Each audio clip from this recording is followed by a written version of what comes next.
Hello, ImageOut. I'm Steve Weisenreder from the ImageOut Board of Directors and the Programming Committee, and I'm super excited to be chatting today with the creative team behind Walk With Me. We have the lead actress from the film, Devin Dunne, and the writer and director, Isabel del Rosal. And thank you guys so much for joining us for this Q&A this afternoon, and thank you for sharing the story with us. Thanks for having us. Thank you.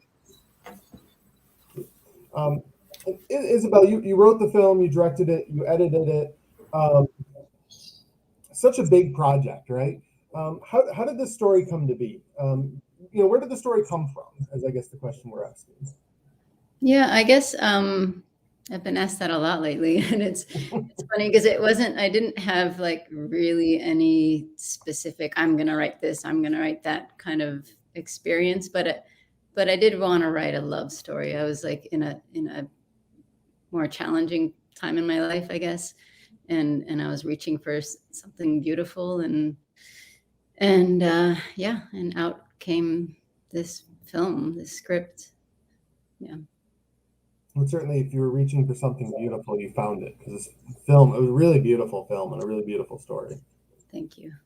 And Devin, how did you come to be connected to the story?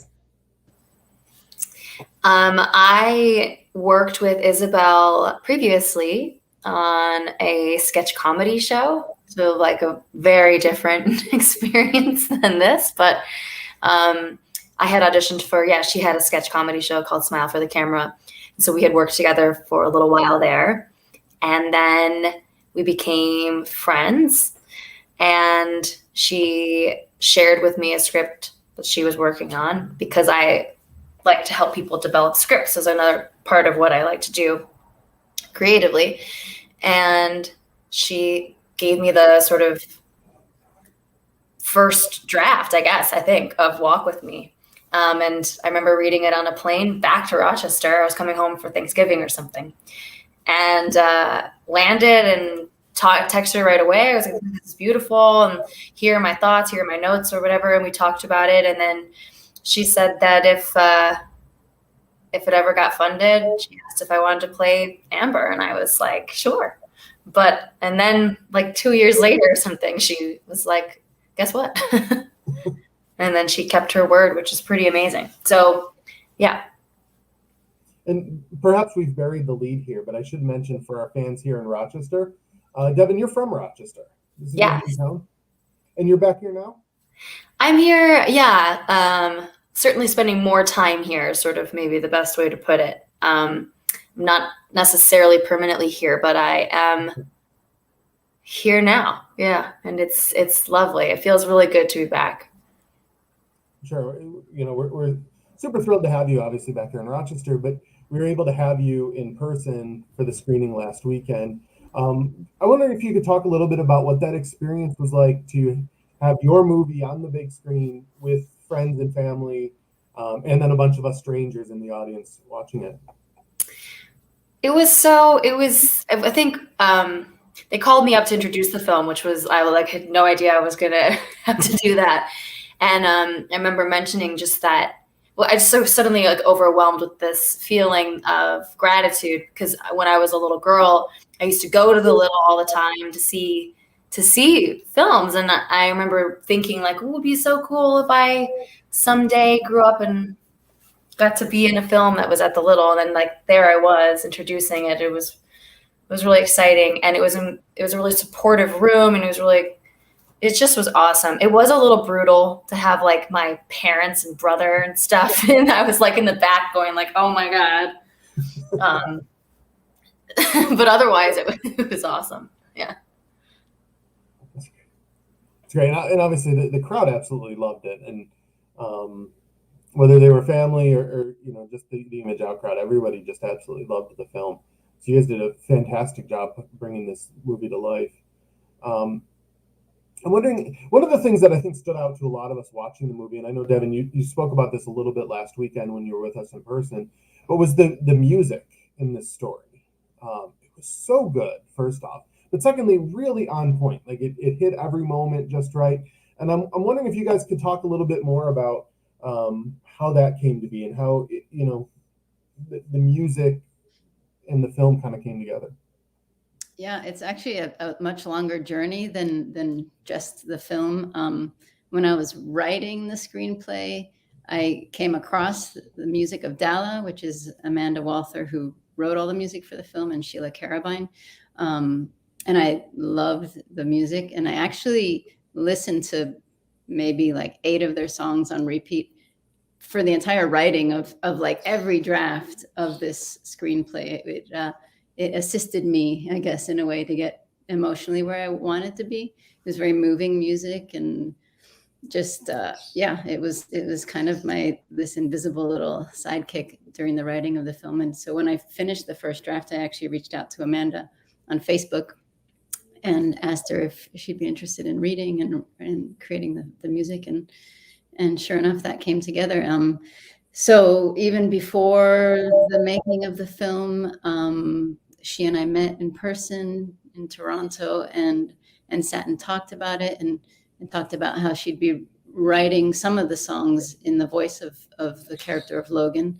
And so there was like a whole backstory share with Amanda for a few years, because it took a while to get, funding in place. And then once we got going, she flew to New York and jammed with Bridget, and they got to have like this whole musical relationship.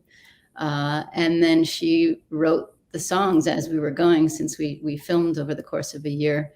And I would send her footage or just behind the scenes stuff when we were shooting. So she was kind of a part of even the making of the film the whole time. It was very immersive and integrated. And then she wrote all the music, even the music, the Sweet Heat song in the bar that they danced to. She wrote that dance song, which is a departure from her style.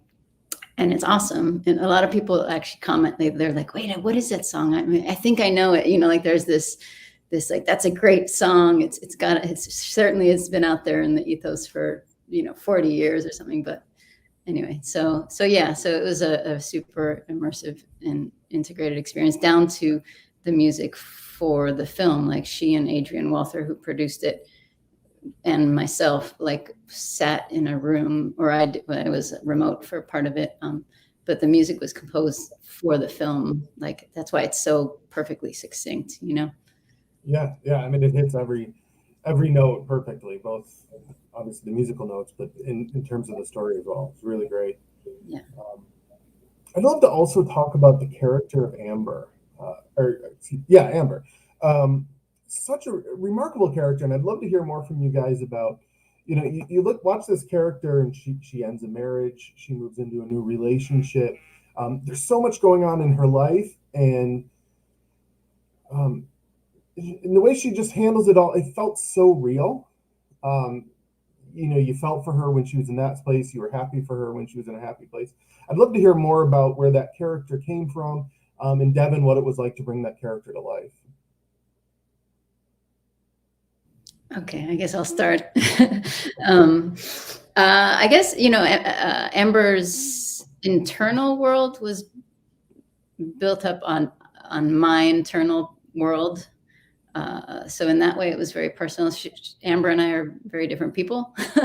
Amber doesn't exist, first of all, but in that, as a character, we're very different people, just as Devin and Amber are very different people. But so I guess it was reflective of where I was at in my life, and so everything was very fresh and real and on the surface for me. And then it was handed off to Devin. Yeah, well, anytime you step into a role as an actor, you find your way in. There's always there's a saying, some people talk about the outside in or the inside out. It's sort of an actor-ism to talk about, whether you kind of get there by putting on the clothes, or do you get there by getting there emotionally yourself. And for me, I felt like,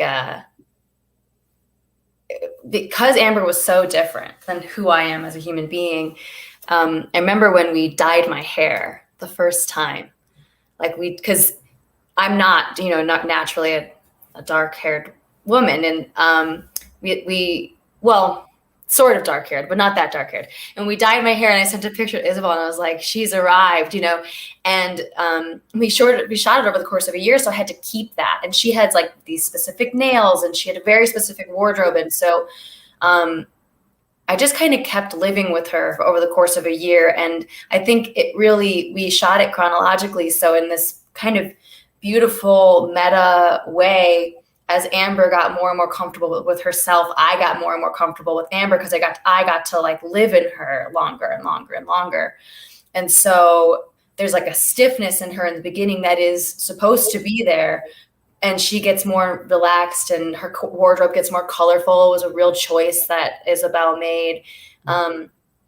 And she sort of blossoms, and I got to feel that whole thing, which was really I feel like such a unique experience as an actor. And Isabel was she came prepared for everybody. She really was like, here's the backstory that I think Amber has and Ethan has, and we were able to really, as a cast, discuss our personal lives and then the lives of the character. So they were really rich, full people. And like I know you had mentioned before we started this, the very first scene, you felt a specific. You had an experience of like, who is this woman? And you felt like there was a lot going on, and it's because it was all filled in, Isabel really like did that work for us, which was pretty great. Right. Right from the very beginning of the movie, you could tell that Amber was unhappy, and there was no big dramatic Hollywood type moment of, oh wow, she's hysterical, she's crying, something like that. It was just very natural. I'm not a happy person in this marriage. And you could really see it. I thought that was really strong. And it really, right from the beginning, you knew you were in store for something special. It was really cool. And it's fascinating to me, what you were saying a moment ago, that you shot this over a whole year and that you shot it chronologically.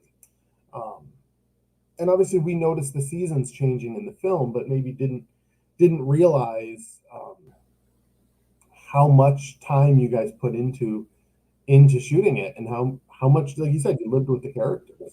Yeah, I mean, even Devin's hair grew like 8 or 9 inches or something, and Emily grew up. Her daughter, her also, right. She changed. She grew as a year. So yeah. Oh, that's wild. And obviously is well.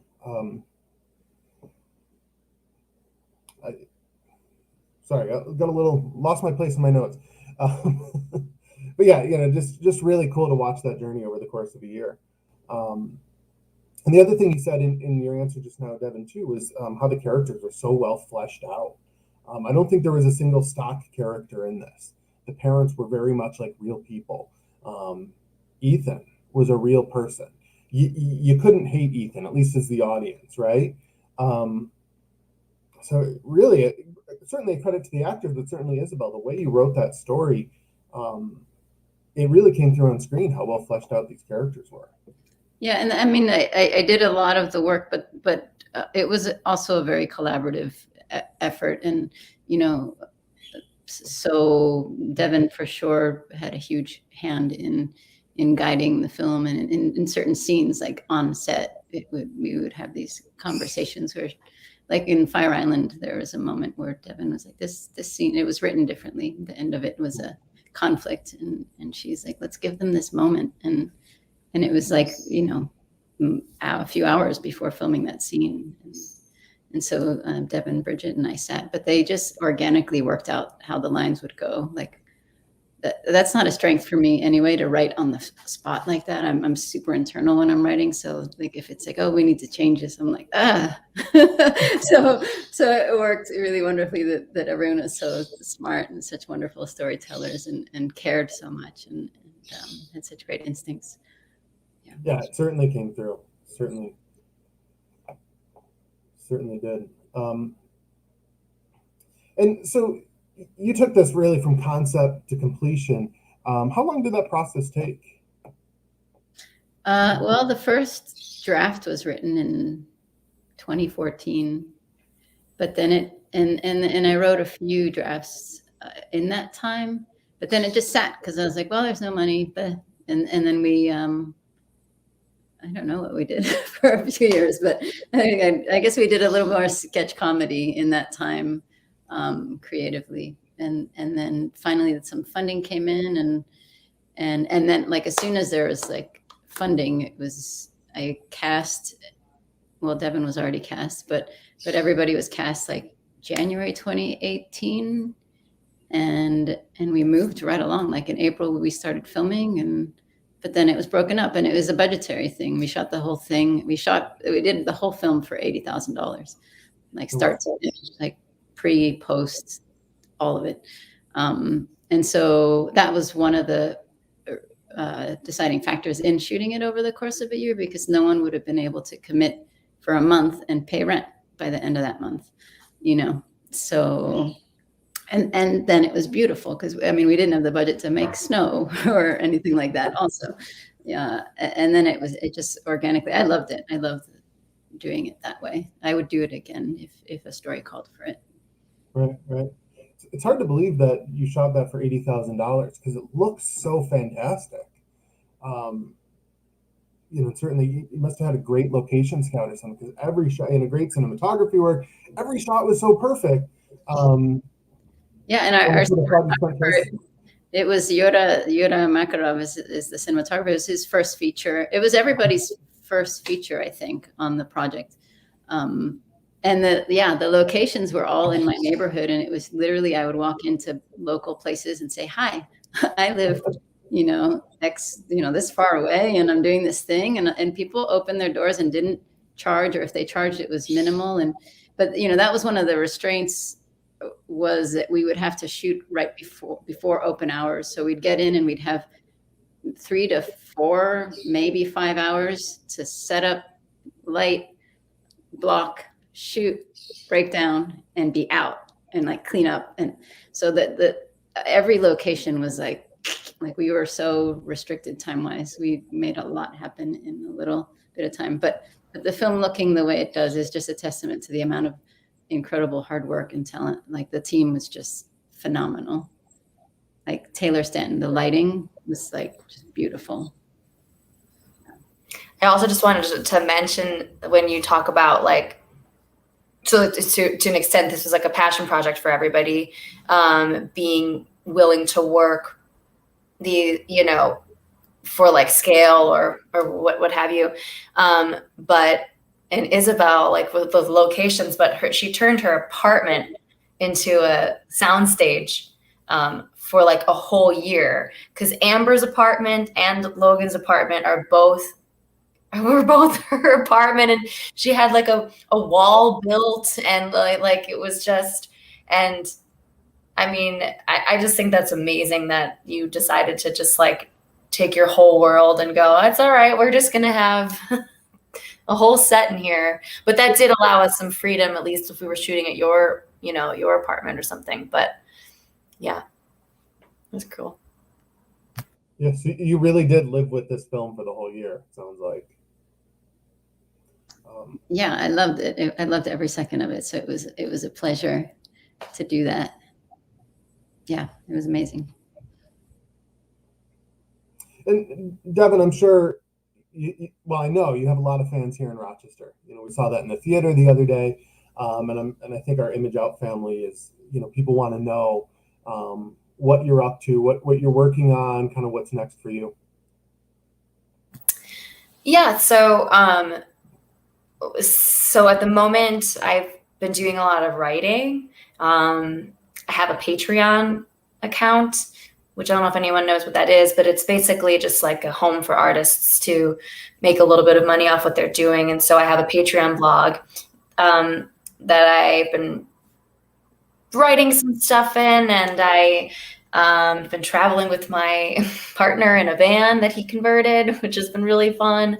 But creatively, really, it's been writing. And now that I've sort of got a home base, getting together with some musicians, because I'm also a singer, and we're trying to put together a little bit of an act to be able to play out here locally in Rochester.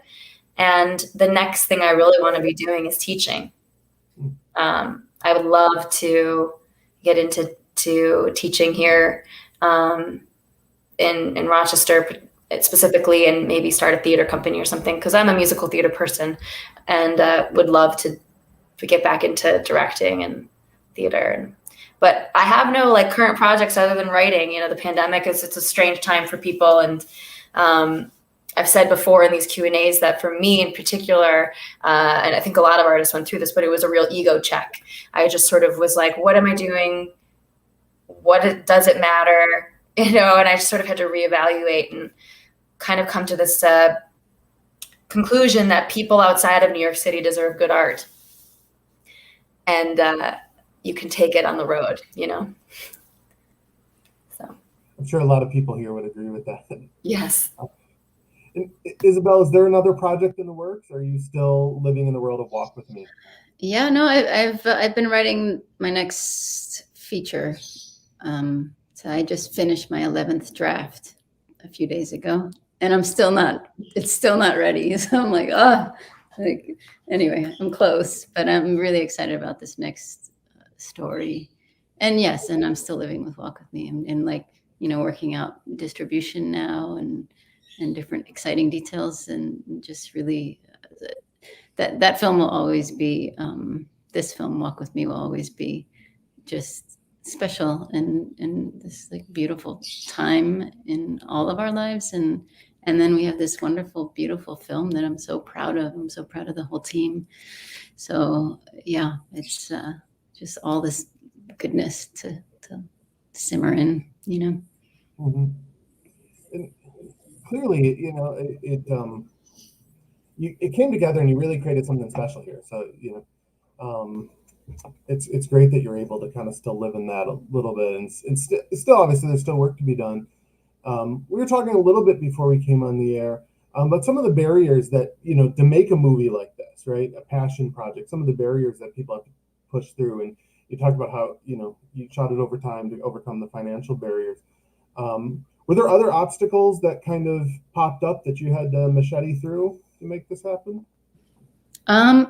Yeah, I mean, I wasn't out to my family during that time, so yeah, that was a thing. And I guess that answers your question. And then, of course, I mean, it's just making an indie film is challenging, and we had such a small team, but all the challenges were met with so much love and so much passion to create this that everything just got like, you know, most I would talk to people and I would say, oh, I'm making my first feature, and they'd go, oh, how's it going? And I'd be like, it's amazing. And they'd be surprised, because and they would say to me, everybody else I asked that question, or any other first person saying they're making a feature is like, oh, you know, they have some kind of horror story, or they're just exhausted, or this or that. But I think we all got to lean into just this really remarkable experience, and in an interpersonal way, and in a way as artists working together, like all of it. It's really wonderful. That is wonderful. So we have just a few minutes left. Any parting thoughts for the audience here in Rochester about this movie? Anything else that I didn't ask that maybe you were hoping to share?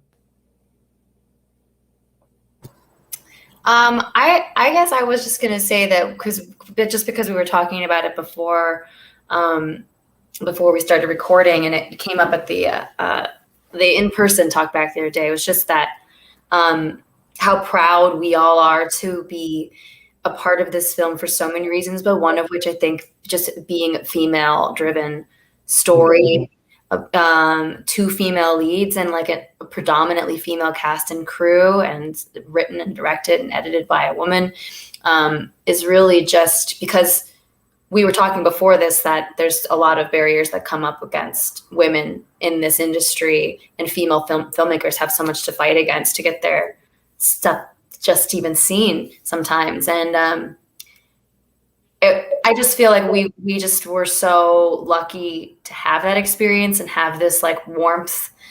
And I mean, I'm so used to working in other projects that can just have such a aggressive, tense atmosphere. And there was just something so inviting and collaborative and special and beautiful. And I think we all knew while we were making it that it was a special thing. And every time I see it now, I remember where I was when that was happening and what was going on in my life and in my relationship and like my heart opening up with Amber and everybody involved. And I wanted to sort of mention so that the audience knew that it was such a female-driven sort of powerhouse team. And we were really proud of that on this.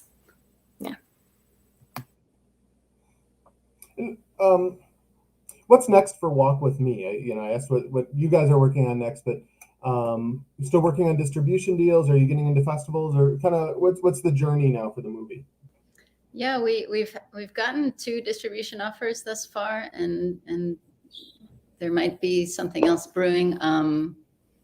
But pretty soon we'll be working that out, and then that's, this is all new to me. So it's like, what do we do next, and what is that? What do these things mean? Like asking people and Googling things and figuring it out as we go. But yeah, we should be on digital platforms in like April, I believe. Oh. April, May, maybe we'll wait for Pride to distribute, like to go and to launch during Pride. So, but yeah, 2022 will be out in the world, and until then we'll be hopefully attending more festivals. Yeah, there's such a hunger for really, really good movies and really good LGBT movies that I think you guys will do really, really well in distribution. Thank you. I could see this being a huge hit once it hits streaming. It's been a huge hit with people who've seen it, Yeah, I hope. I mean, it's something I want to share. Like, even if I had nothing to do with it, I would want to share this film. And so, yeah, I hope it somehow finds its way amongst the millions of movies that exist out there right now. So we'll see. Yeah. Well, and again, thank you for sharing it with us. And I'm so proud that ImageOut was able to help share this story with the folks here in Rochester. So once again, for ImageOut, I'm Steve Weisenreder, joined by Isabel and Devin from Walk With Me. And thanks for joining us for this conversation. Thank you. Thank you.